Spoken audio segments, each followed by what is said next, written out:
नमस्कार, आप देख रहे हैं न्यूज प्लस 21। मैं हूं आपके साथ प्रियांशा लाजरस। आइए एक नजर डालते हैं देश विदेश व राज्य की दिन भर की 21 प्रमुख खबरों पर। छत्तीसगढ़ बोर्ड की पूरक परीक्षा जुलाई में माध्यमिक शिक्षा मंडल ने जारी किया कार्यक्रम।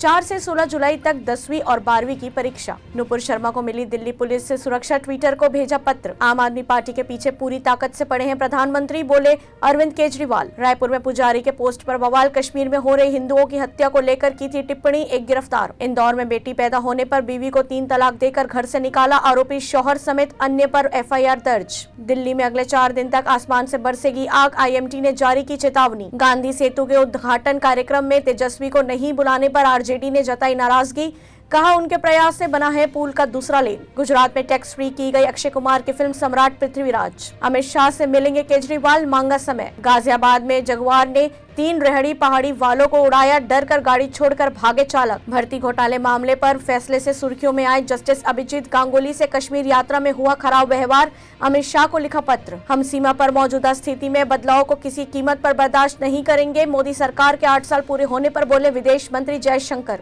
धमकी मिलने के मामले में किसी पर शक नहीं, बोले सलमान खान। ममता बनर्जी ने भवानीपुर हत्याकांड की पीड़िता के परिजनों से की मुलाकात। शोपिया के बाग में सुरक्षा बलों ने ढेर किया एक आतंकी, एनकाउंटर लगातार जारी। हैदराबाद गैंग रेप मामले में बीजेपी नेता पर गिरी गाज, पुलिस ने दर्ज किया केस, पीड़िता की पहचान उजागर करने का लगा आरोप। मूसेवाला मर्डर, संदीप केकड़ा और मनप्रीत मन्ना को पुलिस ने अदालत में पेश किया। नागपुर में नाबालिगों से दुष्कर्म के 2 मामले सामने आए, आरोपी गिरफ्तार। पीएम मोदी 20 जून को 2 दिन के कर्नाटक दौरे पर जाएंगे, मैसूर में मनाएंगे योगा डे। एलआईसी के शेयर में लगातार गिरावट, इश्यू प्राइस में 20% लुढ़का stock, market cap 5 lakh crore के नीचे। फिर से एक्शन मोड पर लौटे शाहरुख खान और सलमान खान, रिवील हुआ टाइगर 3 में कैसा होगा एसआरके का इंट्रो सीन। ऐसे ही जानकारियों के लिए देखते रहिए न्यूज प्लस 21, आपके हक की बात।